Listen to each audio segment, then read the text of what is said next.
Hello and welcome back to another episode of Main Event Wrestling, and this is WWE Smackdown vs Raw 2010. Now you're probably wondering to yourself, what am I doing with Smackdown vs Raw 2010 today? Well, I feel like going down a little trip down memory lane, so what I'm going to do is this. I'm not going to play any of the matches, I'm just going to sim 3 Elimination Chamber matches, one from ECW, one from SmackDown, one from Raw. Because when it comes to these games, there's a lot of wrestlers who used to be in WWE who are either now retired or, they're elsewhere. They could be in AEW, they could be in Japan, they could be, just wrestling on the indies. So I just feel like going through a bit of a reminisce period. I haven't chosen who is going to be in each one, but I am going to start with ECW. So without further ado, let's get into it.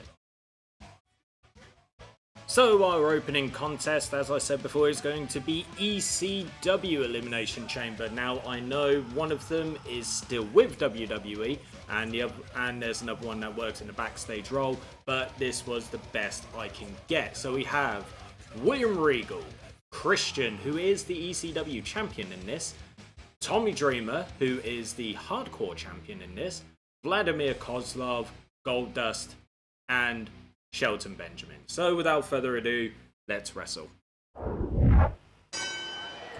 Alright, so the first two to get started will be Goldust and William Regal. Goldust, who is currently under his other name, Dustin Rhodes, in AEW. And, he's had quite a decent run now. He hasn't won any titles or anything just yet, but he might have one last run if anything was to have ever happened with him and Keith Lee. So, you never know. And William Regal, who retired... it was never really officially announced when William Regal retired. He just kind of morphed into that behind the scenes kind of role with WWE, working primarily within NXT, and then he went to AEW for 9 months and then went back to WWE. And that was a good neck breaker there. That was an awkward camera movement towards outside of the chamber, and it is Christian who is now in the ring. I was just watching and I was just thinking to myself, is that AI going to do anything with Christian? Oh, that is a good reversal there. I wish we'd see stuff more like that in wrestling today. That would be quite good. Right, so first pinfall attempt, and it's a kick out. At the moment I'm just looking at this and I'm just because this is actually the first time I've ever laid eyes on SmackDown vs Raw 2010. As well as from a gameplay point of view, and don't get me wrong, it all looks really good, and I'm sure it looks a lot better than what it would in, say, on PS3, because this is the PS2 version. But at the moment I'm looking at it, I'm just like, well, first of all, hey, where's the crowd? It's really dark, and they're really far away. And here comes the super athletic one that is Shelton Benjamin, and he took his time to get moving. And at the moment, I've got this on, I put this on Legend as well, and they're just moving ever so slowly. It's just so slow paced. But yeah, Christian at the moment, he is currently in AEW. As I record this, he is the current TNT champion. He isn't. He claims to be the current TNT champion, but we all know the current TNT champion is one Luchasaurus. Yes, sir. Luchasaurus, that big dinosaur dude. But yeah, Shelton Benjamin at the moment, I know he's still with WWE and he performs mostly on, say, main event, and his best run arguably was, between 2004, 2005, when he was Intercontinental Champion, putting on incredible moments in, say, Money in the Bank ladder matches, as well as, his time with the Hurt Business. I wish they would bring the Hurt Business back, but if if there's any kind of possibility, then it could happen, you know, with Street Profits, you know, and Vladimir Kozlov, who I've mentioned a couple of times on my... was hoping that Kozlov would go right through that. Kozlov, yeah. God, what's he up to these days? Last I heard he was a stuntman, and I mentioned him a fair few times while I was playing Street Fighter 2. So, yeah, he's doing that. But he's running WWE. I mean, like, obviously he was posed as this, like, super indestructible, you know, Russian and stuff like that. And here comes Tommy, the one who pissed off the entire internet by talking about Ric Flair in Dark Side of the Ring, basically saying it's just Rick being Rick, calm down. Tommy, we love you, but that was a very silly thing to say now, wasn't it, Sunshine? It really was. But yeah, Vladimir Kozlov, he's running WWE, was incredibly uninspiring, originally pitched as this like unstoppable Russian, and then it was revealed that he was slow and taking a shit and just not the best. So they put him in a comedy tag team with William Regal, and they did win. No, sorry, not William Regal, begging your pardon. A comedy tag team with Santino Marella, where he did win the tag team championships with him, and also did a funny segment with Sheamus in London, you know, along with Santino, of course. But yes, Tommy Dreamer, he said something very stupid. ECW legend, and you know, I'd say his second run with WWE was somewhat quite good. You know, he won the ECW championship, held it for like 3 months, I want to say, something like that. Generally speaking, yeah, it was quite good. Oh, is someone being eliminated? Hold on. Oh yeah, Regal's been eliminated. Just shows how much attention that I'm paying. Plus, it's really hard to see through the pods and everything. I know they try and ghost it and everything, but yeah, it just couldn't. It's just hard to see. You know, maybe this was a bad idea for a match type to choose. Oh, he flew through one corner to the other. You know, on the outside. God, if Kozlov managed to pull that off in real life, that would be an athletic miracle. I'm sure he is quite strong, athletic, etc. But damn, son. But yes, William Regal went bye-bye. You know, again, I can't give you roughly an exact time from when he did retire. Shelton looks like he's getting tired. Christian looks like he's getting tired. Christian, the second to last WWE ECW champion. Losing the title on the final episode of ECW in February 2010 to Ezekiel Jackson. Yes, that big man, you know, scary, kind of reminded me a bit of Ahmed Johnson, but, you know, just not that good, you know. I mean, Ezekiel Jackson, he had a run as Intercontinental Champion as well. He was in that Mickey Mouse faction called the Core, you know. Just another uninspiring name in WWE. So it is what it is at the end of the day. But yeah, Christian, second to last. I still consider Christian to be the last ECW champion because at least his run was somewhat memorable. Ooh, nicely done there, Shelton. You know, at least his run was memorable. And Ezekiel Jackson's run was just basically, yay, I won the title, but it's been deactivated. You know, so I keep saying, just what was the point? Should have just left it on Christian. But no, Vince wanted to put the title on, you know, Ezekiel and just piss off the fan base by, you know, never giving Christian anything that he really wanted, even though he did win the World Heavyweight Championship twice. And he's feud with Randy Orton. Good God, that was good. And another thing that I wish they would have done with one of these guys is Goldust versus Cody Rhodes at WrestleMania. They should have done it. They had an opportunity, but they never ran with it. I think it was originally being pitched around the time when Cody was doing his Stardust stuff. Like, why isn't he smashing through the pod? That's always like the best thing about Elimination Chamber matches. It's just not fun. But yeah, at the moment now we're just waiting for someone else to get eliminated. And at the moment, with how things are going, I'm pretty sure it could be Christian or Goldust next. But just gotta wait. Christian or Goldust? I mean Goldust or Shelton. Because Shelton at the moment, he's leaning over, he looks tired and everything. Kozlov just throwing Tommy Dreamer back in the ring. Goldust looks exhausted. Can we get rid of Kozlov? Because let's face it, in this, just like in real life when he was wrestling for WWE, he was boring. Just boring to watch. And good God, that match that he had with Triple H at Survivor Series in 2008 before Edge came out and made it a triple threat match.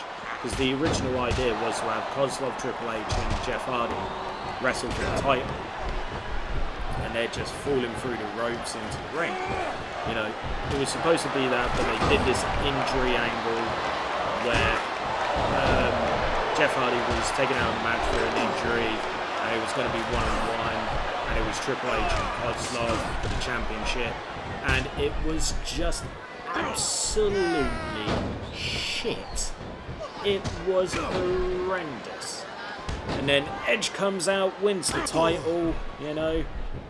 And yeah, rightfully so, that match was voted as the worst match of the year. Because it was just bloody horrible.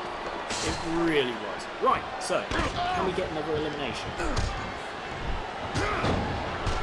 Tommy Dreamer just going for a super strong clothesline. Everyone is slowly starting to look knackered bar Kozlov. Kozlov, you know, living up to that Russian machine kind of deal that he had. Yay, some Goldust chains. That's always nice. I mean, Dustin Rhodes, a very, very gifted wrestler, of course. And I'm not saying that it was a bad thing that he was saddled with the Goldust gimmick for so long. But, you know, from when he started it in '95 and kept going for many years. Yeah! Goldust is gone. So then he just disappears, literally explodes into nothing as soon as he hits the, you know, the chain link and everything like that. Alright, so we're down to 4. Dreamer, Christian, Kozlov, and Shelton. Shelton's doing good, holding on and everything. I mean, Shelton Benjamin has to be one of the most underrated wrestlers in wrestling history. Well, in WWE history, and just everything that boy could do was just simply incredible. I mean, we all remember like the infamous, you know, springboard attack he tried to do on Shawn Michaels, and then like, you know, get to switch in music to the dome because of it. Christian hitting Kozlov with a couple of elbow drops, but yeah, you know, just that, you know, that just gave you an idea. The problem with Shelton was that when he was younger, he was just not that gifted on the mic, and that's alright, you don't have to be. We all knew Shelton was much more of a workhorse, but damn man, he could have been like the face of the Intercontinental Division for 3, and he's out. You know, he could have been the, you know, the face of the IC division or the United States for like years to come.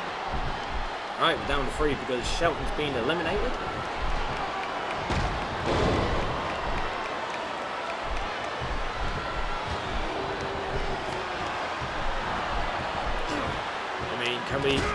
I mean, I'd rather it come down to like Christian and Tommy because, you know, fuck Kozlov at this point.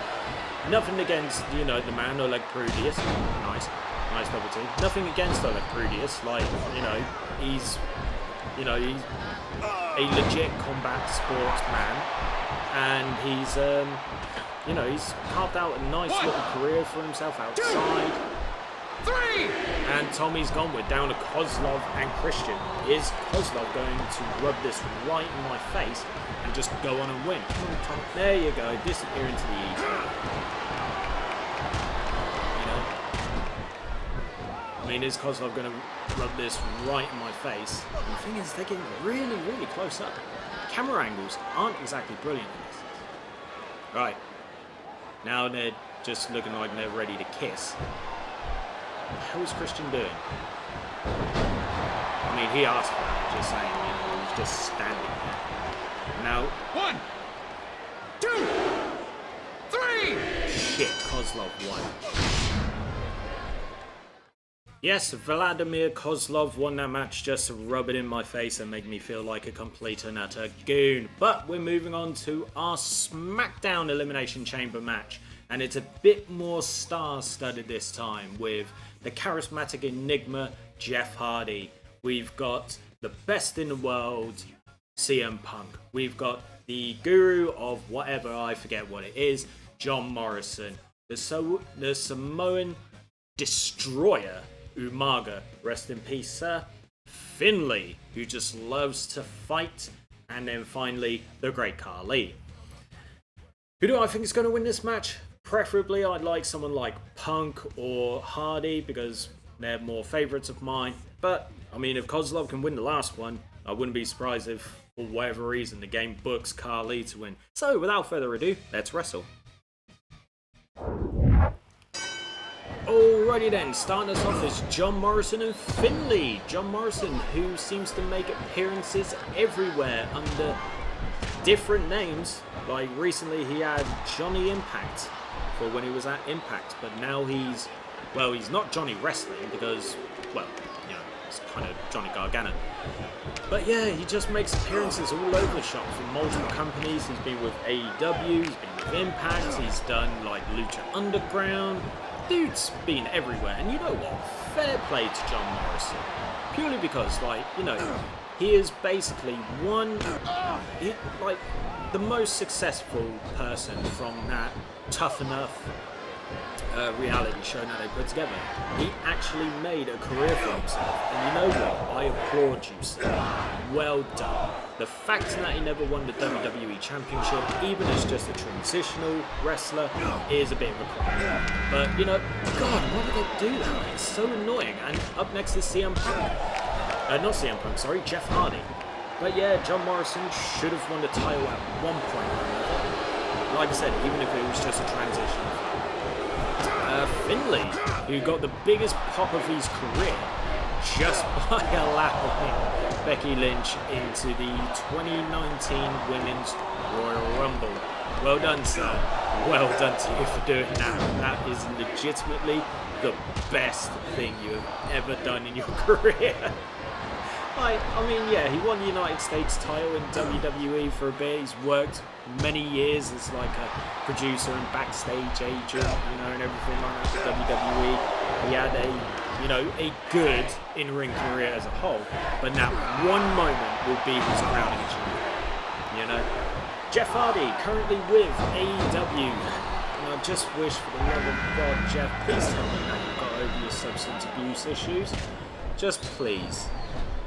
You know, I just hope that you're clean, you're happy, and please, for the love of God, don't get injured, or please, for the love of God, don't put your body at risk anymore. You've done enough. Just, you know, we're worried about you. Alright? We get it. You've been wrestling pretty much your entire life. You know, 25 to 30 years by now. It's like, Jesus, man. Just, you don't have to put yourself at risk anymore. Anyway, CM Punk came in, and CM Punk, as I record this, you know, is currently wrestling for AEW, mainly on Collision. He refers to himself as a Collision guy. And he had this red bag and he pulled out the AEW World title, and he's proclaimed himself the real world champion in AEW because he never lost it, which is true. And obviously he did the classic spray paint thing and put in his, you know, straight edge X logo on top of it. And up next is the great Khali, a Hall of Famer, former world heavyweight champion. And that is a scary sentence. Former world heavyweight champion. Like, again, it was one of those things that was just like, injuries were happening to the top people on SmackDown, so they went ahead and they put the title on Great Khali. And he held it for like, what, 2 months, something like that? Gave us the absolutely horrendous Punjabi prison match, that one that he had with Batista, I want to say, and it was just nothing but complete and utter crap. It was really bad, guys. It was really bad. He was slow, he was just a lump, but the thing is, in terms of, like, say, when you're looking at it from a pure marketing perspective, it made sense. Like, you know, he's Indian. WWE were trying to break into the Indian market. Obviously, tried first before Jinder Mahal ever got near the world title. And yeah, you know, it was just a bad idea. Just saying. Finally, last man in the ring that came in is Umaga. Rest in peace, sir. First making his name as Jamal. 1/2 of 3-minute warning. I really did miss 3-minute warning. And there were ideas of potentially bringing 3-minute warning back before he died. But, you know, they stuck with Umaga because, you know, he's known for that. And again, you know, could have been WWE champion or World Heavyweight champion, and yeah, you know, but they decided to keep the title on one John Cena, you know, and they had like a couple of matches. One of them was a last man standing match, if I'm not mistaken, or something like that. And yeah, obviously it just nerfed all momentum for him to become champion. But Umaga, I mean, he never really reached that pinnacle that all wrestlers look towards and everything. And again, even as just a transitional champion, it should have happened. It really should have. CM Punk, former, what is it, 2 or 3 time? 3-time World Heavyweight Champion, 2-time, yeah, 3-time World Heavyweight Champion, 2-time WWE Champion. Obviously, his longest reign being 434 days. Hold on. Nope, Jeff Hardy's still in it. Holding the title for 434 days before losing the WWE Championship to The Rock at Royal Rumble 2013. You know, arguably the best run of that, you know, era, particular period in time. I mean, it was unheard of. The last person to go a full 365 days with a world title was John Cena, and even then, even though reportedly he was going to drop the title against Randy anyway, you know, he dropped the title just before No Mercy through his, what was it, torn pectoral, where they were like, oh yeah, he's going to be out for a year, and then he pulled his Superman shtick and was back within 2.5 months. He was back at the Rumble, and it was just like, that is just pure madness and everything like that. But you know what? And yeah, so that was Punk's longest reign, you know, 434 days. But yeah, John Cena was the only other person to hold it for a calendar year. Well, not a calendar year, 365-day period. Obviously now we've got, you know, the tribal chief, the head of the table, Roman Reigns. But yeah, like before Punk, it was Cena. And yeah. So fair enough. He's World Heavyweight title reigns outside Punk's title reigns for the World Heavyweight Championship outside of his feud with Jeff Hardy got absolutely nerfed to begin with. Like, they put the title on him. Well, first they gave him Money in the Bank, and then they put the title on him, and then he loses it at Unforgiven, and it's just vacated because he gets injured by one Randy Orton. You know? He didn't even officially lose the title, and then obviously he was moved back down to the mid-card, won the Intercontinental for a period of time. He was tag team champions with Kofi, you know, Kofi having these many different partners before he settled in with the New Day. And yeah, it's like, holy good goddamn. You know, and then Punk went ahead shortly after this, did his, you know, straight edge savior stuff, forming the Straight Edge Society with Luke Gallows, Serena, Joseph Mercury. And you know what? That could have been great. It really could have. But sadly, it was just not meant to be. It really wasn't. And at the moment, still nobody's been eliminated. Can someone just hurry up and get rid of Khali? Because his sheer presence is just like, wow. So yeah, if someone could get rid of him, that would be great. But I have a feeling someone else is going to go first. Jeff Hardy's, you know, had a couple of pin attempts on him. So his time might be coming up. But still, yeah, at the moment, nothing. John Morrison, obviously originally made his name as Johnny Nitro. It's a tag team with M&M. Wait. 2, 3! Yay! Khali's gone. Sorry, I mean, I'm just not a fan. Really not. But yeah, John Morrison originally made his name as Johnny Nitro in the tag team M&M. They split, got back together. You know, he was rechristened John Morrison. But by that time, he'd already won the Intercontinental Championship a couple of times. You know, held it a few more times. Won some more tag teams with The Miz. You know, Miz and Morrison, a great tag team. Brilliant. You know, their dirt sheet talk show thing. It was great. I thoroughly enjoyed it. But yeah, like I said, was never given a chance with the big belt, which is a shame, but it is what it is at the end of the day. And then, yeah, obviously he got his release. He went around all over the place. Went back to WWE for a couple of years. Won the tag team belts again. Finley's gone. You know, won the tag team belts again with The Miz, and then got eaten by zombies. Brilliant.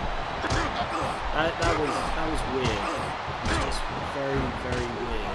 It really was. But yeah, Finley's gone. Khali's gone. We're down to 4 at the moment. Punk's looking to do something. Obviously, probably regain a bit of stamina. Who knows? And Umaga's just like, no, I'm not giving you that luxury. No, sir. Umaga did win the Intercontinental title a couple of times, you know. So fair play to you, fella. You know.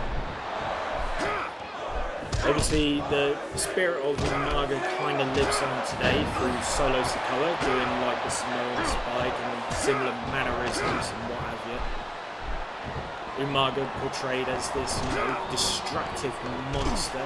Originally debuted with Armando Estrada, if I'm not mistaken. You know, came out, had a hat on, sunglasses, you know, suave suit, and a massive Cuban. That was, I mean, like, even that was cool. Even that was cool. You know, and Umaga would only speak in Samoan, if I'm not mistaken, until it was like, we've got to make him more relatable, so they started having him speak in English. And it's like, could have done like a slow progression kind of deal with him speaking English, like, you know, kind of like what you did with Kane, because Kane was a mute to begin with, and then he had the throat thing, and, you know, it was like, I am Kane, you know, suck it, that kind of deal, and then Kane started talking normally. You know, it was that natural character progression, you know, and they could have done the same thing with Umaga, but sadly that was not meant to be, and it's, you know, it's an absolute crying shame.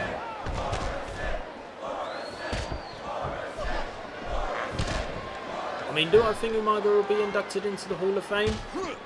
Maybe, if I'm honest with you, just to get everybody in there, because there's so many of them to name. But to just induct the Anoa'i family as a whole, like, I think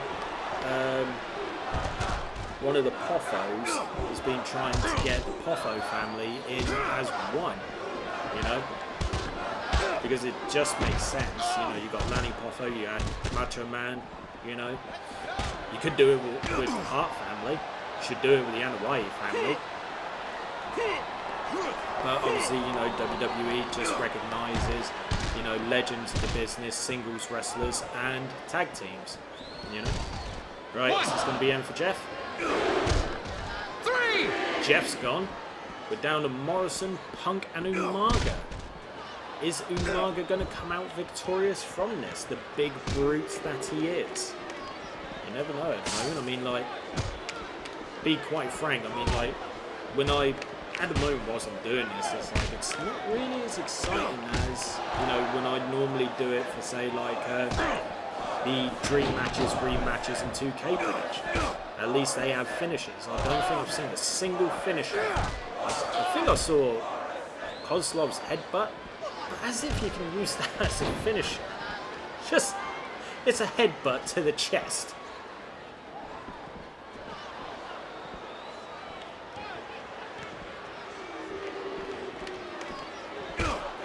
Don't know what was going on there. It just looked like John Morrison was giving Umaga a hug. From behind. It's like, oh, buddy, I miss you. I love you. Please come back from the dead. I mean, a little bit of a distasteful joke, but that's what he was doing. He was giving him a hug. He didn't do anything with him. Should have given him tried to at least give him like a German suplex or something.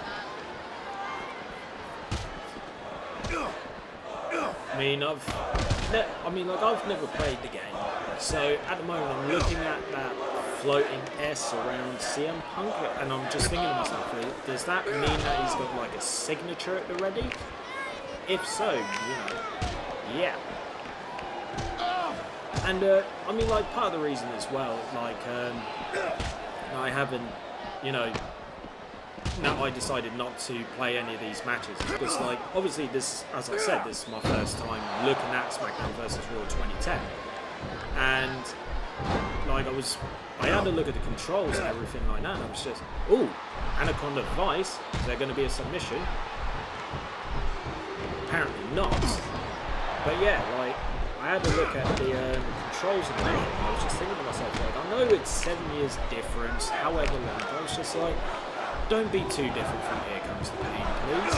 And look, and yeah, it was different. And I read up that, the controls are a bit more similar to, No Mercy, WCW, NWO, Revenge. Ooh, Starship Pain! The first proper finisher that I've seen in this entire video. 3! And Punk is gone. The two that I wanted are gone, but to be fair, I'll be happy with either one of these. But yeah, I had a look at the controls, and I was just like, to do this recording with other things that I've got today, I haven't got the time to try and learn. Maybe in the future. 2, 3! Shit, Umaga won. Well done. Well done to you. So in the last Elimination Chamber, it was Umaga that came out victorious. As always, well done to you, sir. Right, so we're onto our Raw one, and this one is a bit more random because apparently on the Raw side of things, on this, there's a lot of people that aren't really with the show anymore, that aren't with WWE. So I've gone with Ted DiBiase, Batista, Mark Henry, Santino Marella, Evan Bourne, and Mr. Kennedy. Yes, so without further ado, let's wrestle. So starting us off is Mark Henry and Mr. No, I'm not going to do it. Mr. Kennedy. So Mark Henry, former World Heavyweight Champion, European Champion, he wrestled in WWE for such a long time, and when he won the World Heavyweight Championship, it was quite the shocking thing. His Hall of Pain gimmick was just awesome. It was so good, right?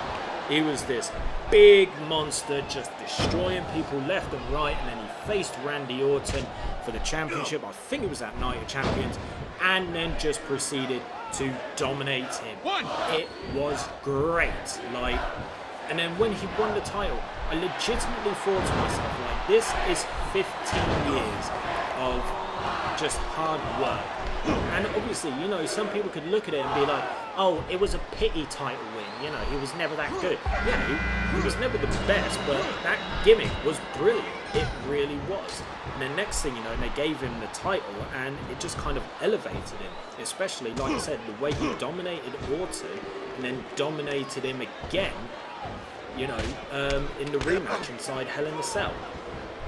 Of course, he had that shitty feud with Big Show, because apparently going into a rivalry with Big Show in that period of time and after was, oh my god, Santino's phased in. There was 2 of them. Plus, he ended up inside the pod, which was awesome. But yeah, like, you know, it's just a mark of death. It's just like, well, what's the point? You know, and then Daniel Bryan cashed in his Money in the Bank contract in December 2011. Which then led to his 18-second match with Sheamus at WrestleMania. Lovely. Mr. Kennedy, so much potential, so good on the mic, a good wrestler as well, United States champion. He beat The Undertaker at one point, if I'm not mistaken. He had all of the potential in the world, and then career just got completely sandbagged thanks to the backstage politics of one John Cena and Randy Orton. Can't have it all. He went over to TNA and wrestled under, you know, partially under his, you know, real name, Mr. Anderson. Mr. Anderson. I've been waiting, you know, Agent Smith. You know, wrestled under that name and, you know, won the TNA World Heavyweight Championship for a couple of times as well. You know what? I don't even know what he's doing these days. I'm pretty sure he's blacklisted from WWE forever. But, you know what they say never to, like, just a one-off random return. Who knows? I mean, I'd like to see Mr. Kennedy back. I really would. Santino Marella, the Italian Miracle, and quite possibly the greatest comedy character to have ever been given to us in WWE. He was hilarious. Everything that he did was brilliant. And the one thing that I wish that they kept going was the honker meter. I loved that when he was Intercontinental Champion, and it was like him and Beth Phoenix, and he was aiming to be the greatest Intercontinental Champion of all time, which meant he had to be the longest reigning. So he would come out and he would be like, bring out the honker meter, you know, in his, you know, pseudo-Italian accent, or his funny Italian accent, shall I call it? And yeah, just, you know, it was funny, it was great, I loved it. I just wish they kept it going, but, you know, it wasn't meant to be. Who came in next? Batista, legend. Fully retired, he's now, you know, very happy working in Hollywood. Drax the Destroyer, he's been in Blade Runner, he was a henchman in one of the Bond movies, Spectre, I think. Yeah, Spectre.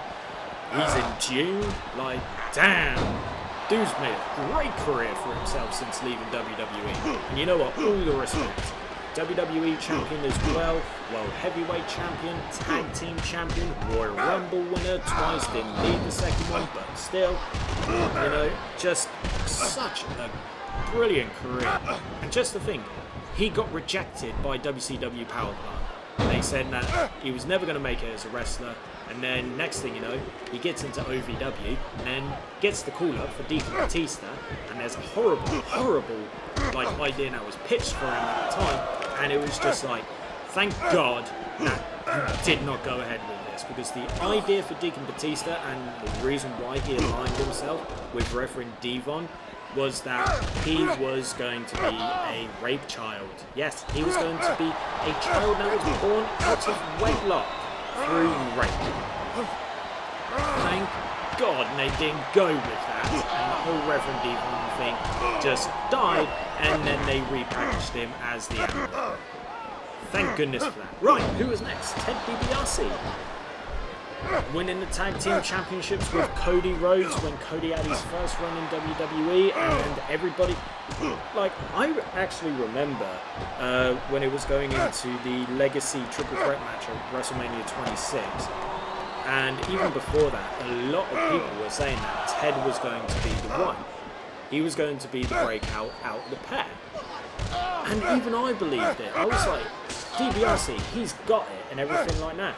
But then, as soon as they took him away from Legacy and they gave him the $1 million belt, it was game over. He was done.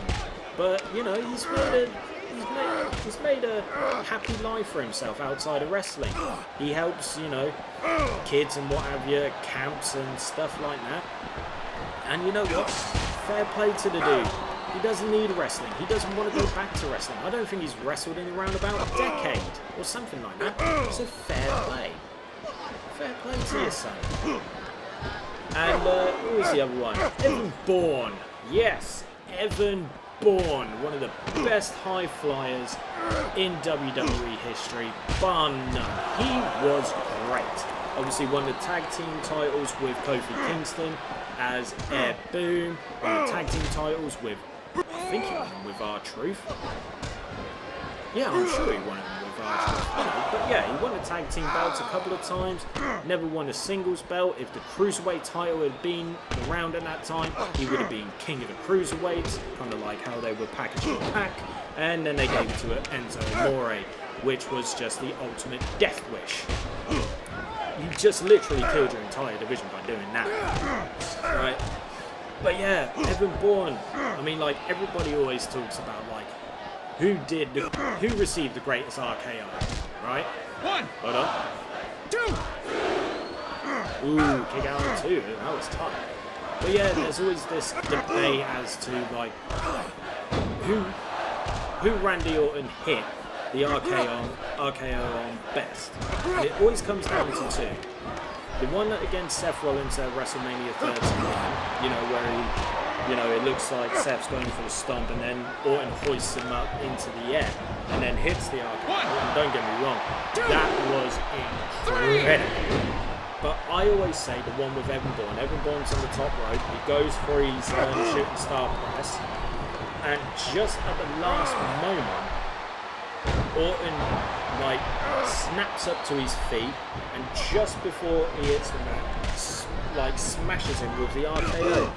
It was legitimately amazing, and I still say that is the best RKO going. End of. I mean, fight me on that. We lost someone. Someone's gone. Who's gone? Hold on, we still got Evan Bourne. One. Two. Yeah, we've lost someone. One. Two. Who got eliminated?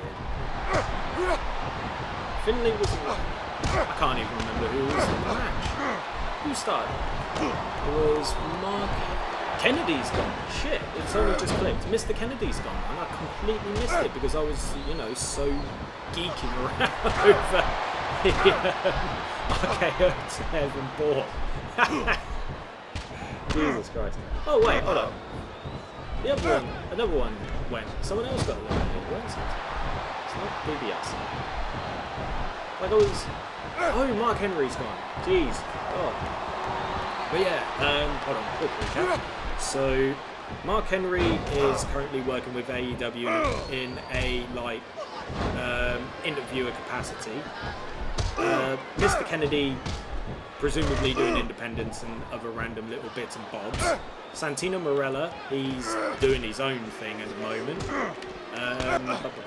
Evan Bourne, he is wrestling under his other ring name, Matt Sydal, in AEW. Ted DiBiase is doing his thing, and Batista is making all the money in Hollywood. So there you go. Nice little recap, and I'm going to stop geeking about that RKO. But it is the best, guys. Like, if you've not seen it, like, check it out. Just put Evan Bourne RKO. That's all you need to put in like a YouTube search, and you can find it, and it's legit. I mean, Mark Henry getting eliminated out, son, could have been the end of Batista. Nope, Batista's not gone. But yeah, you know, the first two now starting the match are gone. Would you look at that? And the thing is, it's so bloody dark after time, I can just about see the crowd, you know, the wonderful NPCs.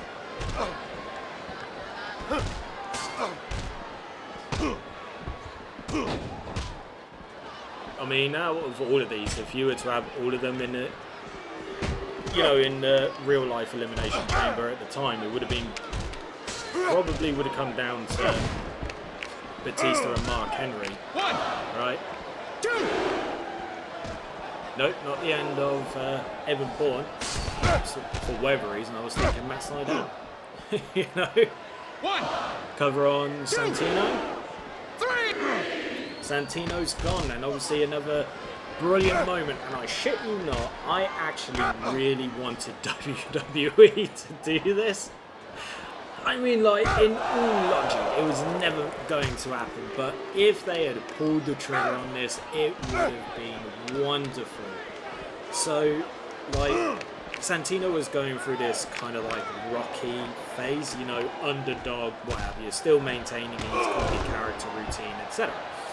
And then he's put in the Elimination Chamber, and it comes down to like him and Daniel Bryan.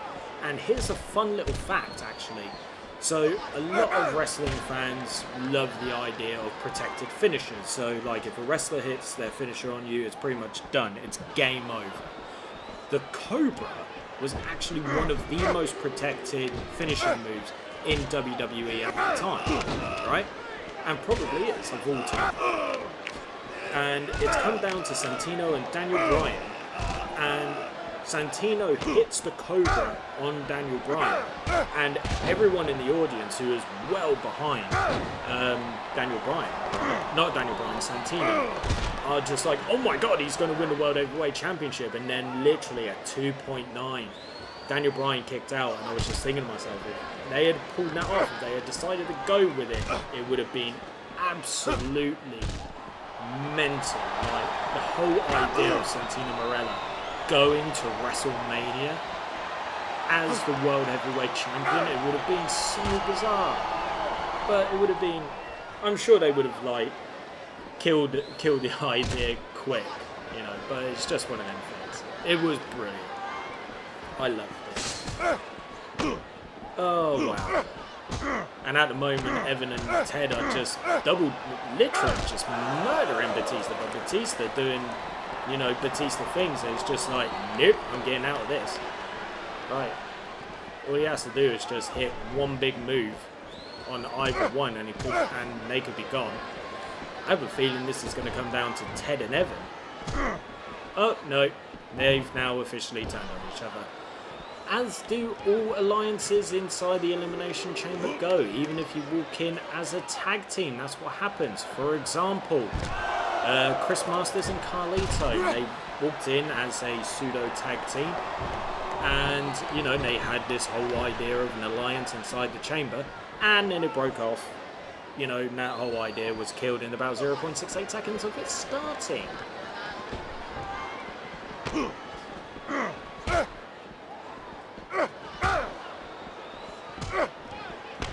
Gotta love the really bad, terrible grunts. Kind of reminds me of like Attitude and Warzone. It's like I also see like a lot of the animations are from, you know, from when Here Comes the Pain, but this is THQ, Jax, Ukes, whatever. Oop, he's got the $1 million dream.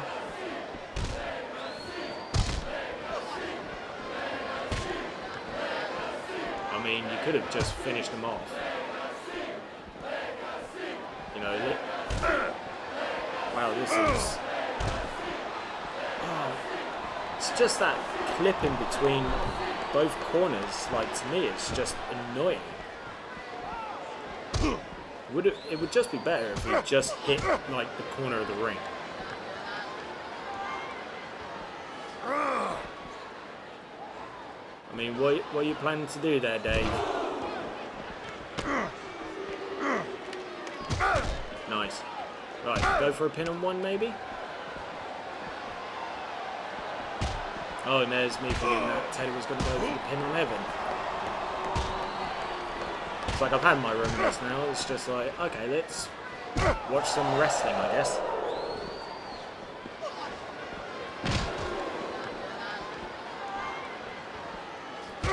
Oh my god, is Ted being busted open? Because you saw the screen. Yep, he's bleeding. Even though by this time in WWE history, this is supposed to be 2009-10, give or take, then blood was pretty much outlawed. If there was any blood, it was like, stop the match, we've got to, like, you know, get the medics on top of him, you know, we've got sponsors to think about and all of that blah. It's like, the thing is, it's like, with something like this, they are wrestling on steel. There is going to be the possibility that there will be blood, you know? So, come on, Dave. Apparently he's got F times 3, so I'm assuming that means he's got 3 finishers. And Evan is literally just standing there, you know, rocking back and forth, doing a very tired impression of the Ultimate Warrior. Great.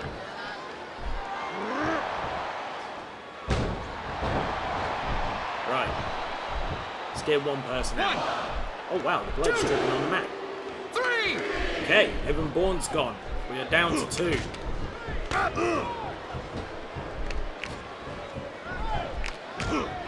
And a lot of blood hitting the mat as well. Damn, son. Damn. Well, come on. Finish this off.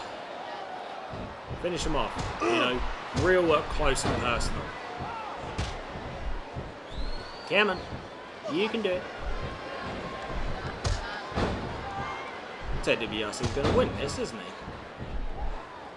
I really do hope I'm wrong. Big clothesline. Nice, nice. Oh, could have been that moment where he was going for a finish. Nice big DDT there. Right, Dave, finish him off. Now just stomping away on him.